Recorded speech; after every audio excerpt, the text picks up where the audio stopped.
చేతి కందేన చంద్రవాదన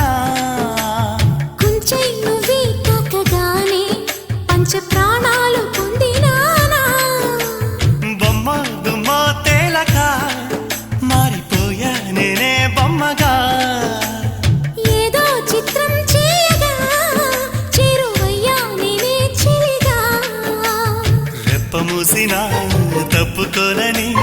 కంటి పాప ఇంటిలోన ఏరి కోరి చేరుకున్న దీపమా అల్లం నేరేడు కళ్ళతానా ప్రేమ వల్ల పట్టాను